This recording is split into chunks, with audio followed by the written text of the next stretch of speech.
Vivre dans le moment présent, c'est pas quelque chose que l'on fait, c'est quelque chose que l'on est. Hein? Parce qu'on ne dit pas faire dans le moment présent, on dit être dans le moment présent. Et je crois vraiment qu'on aurait tous avantage à être plus présent à chaque instant. Entre autres, pour être plus heureux, tout simplement. Parce que, voyez-vous, on aspire tous à une vie où est-ce qu'on est plus engagé, où est-ce qu'on se sent vraiment satisfait de nos journées, on se sent inspiré, on vit avec intention, on sent qu'on est épanoui et c'est ça, satisfait, pleinement content là, de notre vie. T'sais.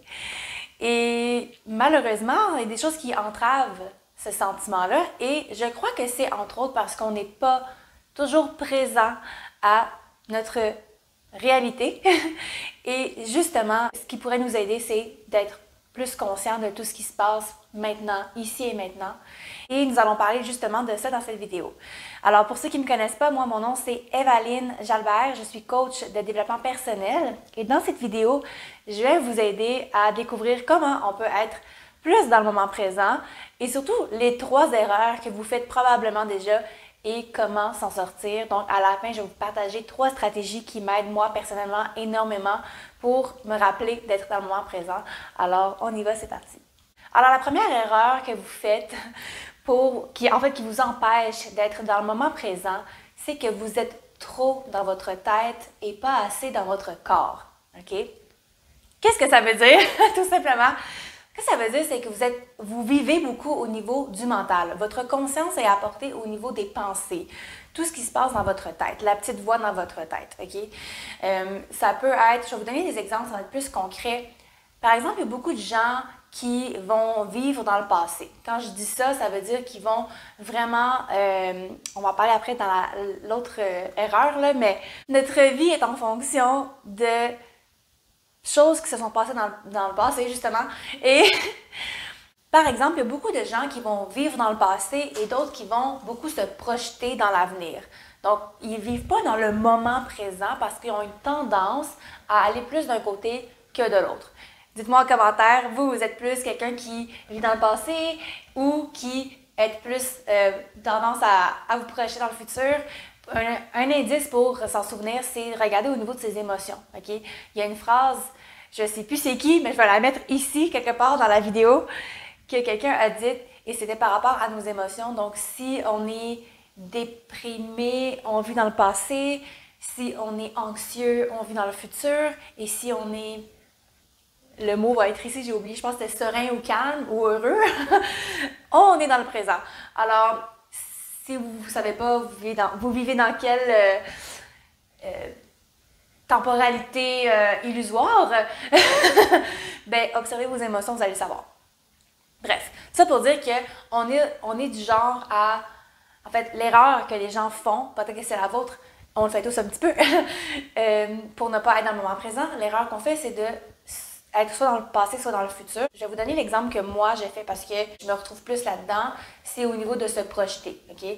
J'aime ça, je suis une rêveuse, je suis quelqu'un d'ambitieux, alors c'est sûr que j'ai beaucoup de projets, alors j'ai tendance à me projeter dans l'avenir, à m'imaginer comment ce serait après, dans le futur, dans X nombre de semaines, dans X nombre de mois, dans X nombre d'années, et ça m'empêche d'être présente, d'être ancrée dans le moment maintenant, parce que j'ai cette tendance-là, ok? Puis pourquoi que c'est une erreur? Ben parce que en faisant ça, on vit beaucoup dans notre tête. C'est pour ça que je vous parlais de vous êtes plus dans votre tête, vous êtes pas assez dans votre corps, parce que quand vous êtes dans cette tendance-là de se projeter ou vivre dans le passé, vous êtes au niveau de votre cerveau, vous êtes dans vos pensées, dans vos scénarios, vous n'êtes pas nécessairement pleinement présent ici et maintenant, dans votre corps, dans ce qui se passe à ce moment même. Vous êtes en train de regarder cette vidéo ou seulement l'écouter. Êtes-vous vraiment présent à ce que vous faites ou est-ce que vous êtes plutôt dans votre analyse de ce que je suis en train de vous dire, dans votre interprétation de ce que je suis en train de vous dire? Tu sais, pensez à ces choses-là. Puis on va en reparler tantôt pour les stratégies, mais c'est juste pour vous dire, c'est ça. On est trop dans notre tête, on est pas assez dans notre corps. Et une autre façon de le voir, là, je parlais du futur, du passé, ces choses-là, mais ça peut aussi être vu d'une manière qui, quand je vous dis, vous êtes trop dans votre tête, c'est ça, vous êtes trop dans l'analyse, tu sais. Au lieu de juste vivre le moment, vous êtes en train de le juger, de l'analyser, de le décortiquer, au lieu de simplement en profiter et de vous émerveiller, en fait, de ce qui se passe présentement. Okay? Je vais vous donner un exemple. Présentement, je suis en train de vous faire une vidéo et en même temps, je sais que le soleil se couche à côté de moi. Du coin là, je vois un enfant qui joue avec un ballon et je suis consciente de ça. En même temps, je suis consciente de où est-ce que je veux vous emmener dans la réflexion dans cette vidéo-là. Je suis aussi consciente que je me vois aller puis que je fais « Hey, je suis en train de faire une vidéo, c'est vraiment cool, c'est ça que j'adore faire! » Je suis super contente, je suis en train d'enseigner. Donc, je suis dans le moment présent, mais je suis aussi en train d'analyser les choses, ce qui est tout à fait normal, OK? Si j'étais vraiment là, 100% présente, je serais plus dans mon corps et moins dans ma tête qui se promène autour de ces choses que je viens de vous nommer. C'est très subtil, en fait. C'est vraiment difficile, des fois, de savoir où est-ce qu'on en est. Et d'être présent, ça serait vraiment plus de ressentir son corps, comme par exemple mes pieds sur le plancher, le son de ma voix, observer les gestes que je suis en train de faire pendant que je vous parle. Donc là, je vous donne un petit peu des indices pour les stratégies qui s'en viennent, mais c'est juste pour vous dire, être dans son corps, c'est un peu sortir de son mode analytique, son mode intellectuel, son mode logique. Vous devez rentrer plus au niveau des sensations, au niveau des émotions, au niveau du corps carrément, le corps physique, pour vous aider à vous ancrer dans le moment présent. OK? Alors, j'espère que ça vous aide un petit peu. Vous voyez un peu où l'erreur. Je sais que c'est quand même subtil, mais c'est ça. C'est des sujets un peu spirituels, développement personnel. Donc, c'est pas toujours évident. C'est pas tout à fait concret. C'est pas 1 plus 1 égale 2. Hein? On va se le dire. Mais c'est correct. On va continuer comme ça. Alors, la deuxième erreur que vous faites et qui vous empêche justement de vivre bien à 100% dans le moment présent, c'est que vous avez des automatismes inconscients. Ouh, le gros mot! Qu'est-ce que ça veut dire? Bien, tout simplement, ce que ça veut dire, c'est que vous avez un mode de fonctionnement, un modus operandi, qui fait en sorte que la vie se présente à vous et au lieu de l'accepter au moment présent, comme elle se présente et avec une conscience super allumée et c'est ça, présente, ben vous avez un filtre, okay? Un filtre qui vient de plein de choses, comme il y a plusieurs sources. Ça peut être le conditionnement, l'éducation, les croyances, et j'en passe. Allez voir ma vidéo sur les croyances limitantes, ça va vous donner d'autres astuces justement par rapport à ça. Mais en gros, c'est qu'on a comme des programmes dans notre cerveau, si on veut, et des mémoires, des choses comme ça, qui font en sorte qu'on interprète la vie à travers nos lunettes.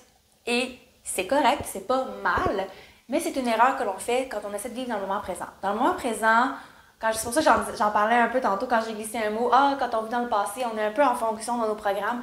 Ben c'est ça. On a des programmes, si on veut, on peut appeler ça comme ça. J'appelle ça aussi des fois des logiciels. Et c'est ça, ça fait en sorte qu'on analyse la vie à travers ces programmes-là. Et donc, on n'est pas dans le moment présent parce qu'on a un filtre. Je ne sais pas si vous me suivez, je ne sais pas si je l'explique bien. Là. Je vous donne un exemple. Vous n'aimez pas les asperges, ok? Vous détestez ce légume depuis toujours, ça a toujours été comme ça. Donc, dans votre tête, c'est les asperges, c'est non, parce que vous n'aimez pas ça, parce que c'est votre programme, ok? Et moi, j'arrive et je vous dis, je vous invite à souper, je vous offre le meilleur plat que vous adorez, et comme accompagnement, il y a des asperges, ok? Ou il y a des asperges dans le plat, peu importe. Et là, vous, l'erreur que vous faites, ça va être de faire non, les asperges, non. Je fonctionne en fonction de mon programme antérieur. Être dans le moment présent, ça serait ah tiens, des asperges. Habituellement, j'aime pas trop ça, mais hey, je pourrais peut-être essayer juste pour actualiser mon programme. Peut-être qu'en goûtant, vous allez faire comme ah ouais, non.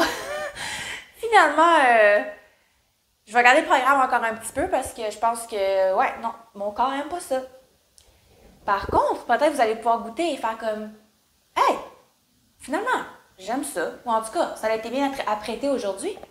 Alors, j'ai profité de ma vie, j'ai profité du moment présent pour expérimenter, pour actualiser. C'est ça le mot que j'aimerais que vous enregistriez. Que lorsqu'on est dans des automatismes inconscients, ou conscients des fois, ben ça nous empêche d'être dans le moment présent, ça nous empêche d'être pleinement là et de vivre les expériences que la vie a à nous offrir, aussi simple que ce soit comme manger un légume vert. Parce que oui, c'est vraiment ça, hein? C'est pas super incroyable la méditation et tout. Là. Non, non, non, regarde, c'est dans les petits gestes de la vie qu'il faut pratiquer pour s'aider à être plus présent. Et donc, observez-vous. C'est ça, j'ai envie de vous dire. Observez-vous, regardez-vous aller. Est-ce qu'il y a des choses que vous faites par automatisme, par habitude, mais que vous n'avez jamais actualisé, vous vous êtes jamais posé la question, hey, peut-être que ça ne s'applique plus aujourd'hui. Faudrait que je le teste. Faudrait que j'essaye. Faudrait que je m'ouvre. Tu sais? Puis, sans pression, là, vous n'êtes vraiment pas obligé. C'est juste que j'ai réalisé avec le temps, avec l'expérience, avec mes, je ne vais pas dire mes études, mais en tout cas, ce que j'étudie personnellement en tant que coach de développement personnel. Vraiment, là, je pense qu'il faut s'aider de cette façon-là. Il faut ouvrir ses horizons, tester les choses et après ça, on réalise si ça nous convient encore ou pas. OK? Alors, voilà pour la deuxième erreur. La troisième erreur qui nous empêche vraiment de vivre dans le moment présent. La troisième erreur qui nous empêche de vivre vraiment dans le moment présent, c'est notre tendance à fuir parce qu'on a peur de souffrir. OK? Qu'est-ce que ça veut dire? Encore une fois, c'est comment, mon Dieu, intense. Ouais, dans le fond, qu'est-ce que ça veut dire? Je vais vous parler d'expérience. C'est que quand on vit un moment difficile, hein, on a tous vécu des moments difficiles. Si vous êtes présentement dans un moment qui est dur pour vous, je vous envoie plein d'amour, plein de lumière. J'espère que ça va bientôt passer. Et je vous encourage à accepter ce qui se produit présentement parce qu'il y a sûrement une raison pour laquelle on ne connaît pas encore peut-être qu'on ne connaît même pas encore la raison, mais peut-être qu'on va le savoir bientôt.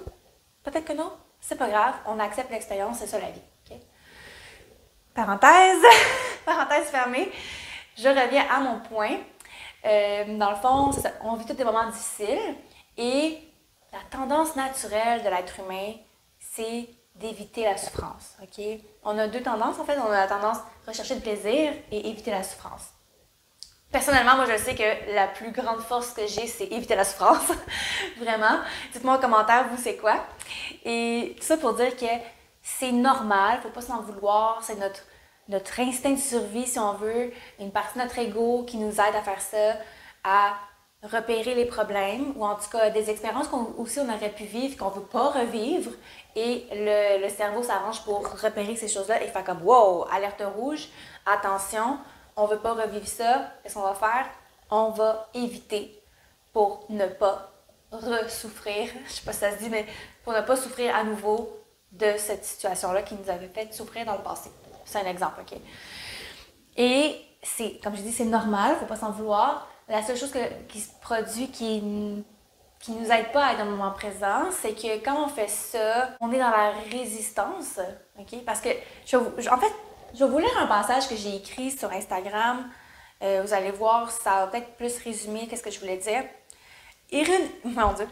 Ironiquement, on a tellement peur d'avoir mal qu'on se crée une douleur endurable qui dure dans le temps. Et au lieu de simplement vivre une douleur intense et de courte durée qui pourrait nous libérer, on s'emprisonne dans les barreaux de ce que l'on croit être notre protection. OK. Je vous explique en gros, rapidement. Ce que ça veut dire, c'est que des fois, on a tellement peur de souffrir à nouveau, d'avoir une certaine douleur, qu'on a tellement peur de vivre ça. Pourtant, si on la vivait, c'est ça que je veux vous encourager à faire dans le moment présent, si on la vivait, ça pourrait vraiment nous aider. Mais qu'est-ce qu'on fait à la place? On fait « non, non, non, non, non, je veux éviter ça. » Et c'est normal, d'accord? On évite ça, mais qu'est-ce qui se passe? On crée de la résistance au moment présent parce qu'il y a un message de la vie, il y a un événement, il y a une expérience qu'on doit vivre dans notre chemin de vie et on est comme non, je le veux pas.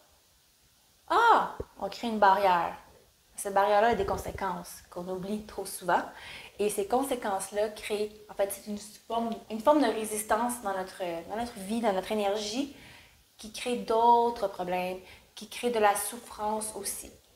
Okay? Donc, on veut éviter cette souffrance-là, qui est peut-être intense, mais courte, et que quand on l'accepte et qu'on la vit, on est libéré. Au lieu de faire ça, qu'est-ce qu'on fait? On refuse, mais on crée d'autres problèmes. Okay? N'oubliez jamais ça. Je suis sûre que dans votre vie, vous avez déjà vécu ça. Vous avez voulu éviter quelque chose, mais ça va créer d'autres problèmes. Je suis sûre et certaine. Je vous connais pas, mais je peux savoir ça. Puis, encore une fois, je suis avec vous à 100%. On est tous ici dans le même bateau. On est là pour s'aider à évoluer. Personnellement, c'est ça ma mission. Je veux juste vous partager mes apprentissages. Qu'est-ce que moi je vis. J'ai assez souffert dans la vie. Je trouve que c'est pour ça en fait que je suis rendue coach de développement personnel. Je veux vraiment aider les autres à s'en sortir comme moi j'ai pu m'en sortir grâce à beaucoup au niveau de changement du mindset en fait, de comment voir la vie, de comment la vivre différemment pour être capable d'être plus heureux. Et je vous souhaite vraiment la même chose. Et j'espère que je vous aide. Sinon, ben moi, ça m'a fait du bien de vous partager tout ça. Et justement, je vais finir là-dessus. J'espère que vous avez compris le point, là, en gros. Hein? Donc, on fuit au lieu de souffrir. La solution, ça va être plutôt on va accepter les choses telles qu'elles sont. Et on va accepter que, regarde, on a plein d'expériences dans la vie. Positives, négatives. Ça, c'est notre interprétation par ailleurs, là. Mais il faut seulement réaliser que faut faire attention, il faut être plus dans l'acceptation de ce qui est au lieu de créer de la résistance autour de soi, qui crée des murs, qui crée d'autres souffrances de notre nature et qui durent longtemps parce qu'on s'en occupe pas.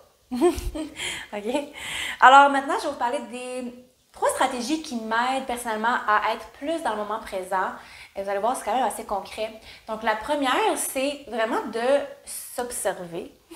Je le dis souvent, mais je vous le répète encore parce que je vous aime et je veux que ça rentre.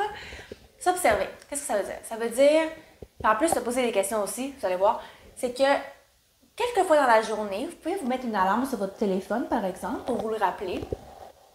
Ou à chaque fois que vous allez vous coucher, ou peu importe. Okay? Un moment de la journée, quand vous conduisez, whatever. Vous allez vous poser la question. Je me demande quelle sera ma prochaine pensée. C'est étrange, hein? Je me demande quelle sera ma prochaine pensée. Pourquoi? Parce que quand on fait ça, il se produit quelque chose. Quand on est dans notre mental, on est sur un genre de pilote automatique, OK? Et quand on pose cette question-là, on sort du mental parce qu'on arrive au niveau de la conscience ou en tout cas de l'observateur. Je me demande quelle sera ma prochaine pensée. Puis là, on attend, puis on observe. Automatiquement, on se met dans un mode d'observation et l'observateur n'est pas l'ego, l'observateur n'est pas le mental. Il se rapproche plus de la conscience. Et la conscience, elle est toujours dans le moment présent. Ah, ça fait du bien, non? Juste à y penser, je suis comme, ah! Donc, vraiment, je vous encourage à vous poser cette question-là plus souvent et pratiquer, puis observer les résultats. Et revenez me voir, venez m'en parler. Je serais curieuse d'avoir votre feedback par rapport à ça. Il y a 2 autres stratégies. Okay, j'en ai une. Ma stratégie, c'est de se concentrer sur un sens à la fois et intensément. Nos 5 sens, hein, le toucher, l'ouïe, l'odorat, le goût et la vue. Je vous dirais, par exemple, présentement, je sens vraiment le soleil sur moi. Je ne sais pas si ça se voit dans la vidéo. J'ai chaud, là. Je ressens la chaleur et je me dis, OK, si je me concentrais à 100%, j'arrêterais de parler, là. Mais c'est pour vous dire, vous avez 5 sens et vous pouvez vous timer. Vous pouvez mettre un petit 1 minute sur votre téléphone puis juste dire, OK, pendant 1 minute, je vais juste vraiment goûter mon ananas, genre. Ou je vais vraiment regarder ma plante, comment elle est magnifique. Je vais vraiment entendre ce son, peu importe c'est quoi le son. Et vraiment, un à la fois, c'est encore mieux pour être dans le moment présent parce que, puis n'oubliez pas, n'essayez pas de juger, de qualifier. Non, on ne qualifie pas, on ne juge pas. On fait juste observer ce qui est. OK? Et l'autre stratégie, c'est une stratégie qui va vous aider à être plus dans votre corps, encore plus que cette deuxième stratégie-là. Ça va être de faire des respirations conscientes. OK? On va le faire ensemble si vous voulez bien. Dans le fond, vous allez fermer les yeux. Vous n'êtes pas obligé, mais vous pouvez. Ça va vous aider à vous concentrer encore plus sur votre corps. Et ce que vous allez faire, c'est que vous allez expirer complètement l'air de vos poumons. Par la bouche ou par le nez, c'est pas important. Expirez complètement. Et inspirez par le nez. Et quand vous inspirez par le nez, là, respirez normalement, profondément. Et je vais vous dire, je vais vous guider tranquillement. Vous allez observer à l'inspiration l'air qui entre par les narines, la sensation de l'air frais qui entre par les narines. Et à l'expiration, par le nez, ressentez l'air humidifié qui en ressort. Faites juste ressentir cette température, OK? Vous pouvez aussi vous concentrer sur quand vous inspirez, vous sentez votre corps un peu se gonfler, les poumons, la cage thoracique, l'abdomen. Et à l'expiration, peut-être que le ventre se rentre un petit peu, les côtes se referment, la poitrine s'abaisse, ces choses-là, OK? Alors, je vous ai pas fait une méditation guidée, mais vraiment, vous pouvez ouvrir les yeux en passant s'ils étaient fermés. C'est juste pour vous dire que la respiration, c'est tellement accessible, c'est tellement un outil magique et merveilleux, et vraiment accessible à tous et pratique au bout. Puis vraiment, c'est une façon très facile d'être dans le moment présent, de juste, même si vous ne respirez pas lentement, c'est pas grave, juste profitez-en pour observer comment votre corps bouge avec l'inspiration et l'expiration. Comme je dis, la sensation de l'air, comment vous vous sentez en même temps, ça va un petit peu plus loin que seulement le mouvement du corps, mais vous pouvez aussi observer votre énergie, ces choses-là. Alors, j'espère que ça vous aide, j'espère que vous allez vous observer un peu plus pour voir c'est quoi vos erreurs au niveau de comment être plus dans le moment présent. Et laissez-moi savoir c'était quoi votre stratégie préférée. J'ai vraiment hâte de vous lire. Je vous dis à très bientôt et je vous aime trop fort. Bye bye!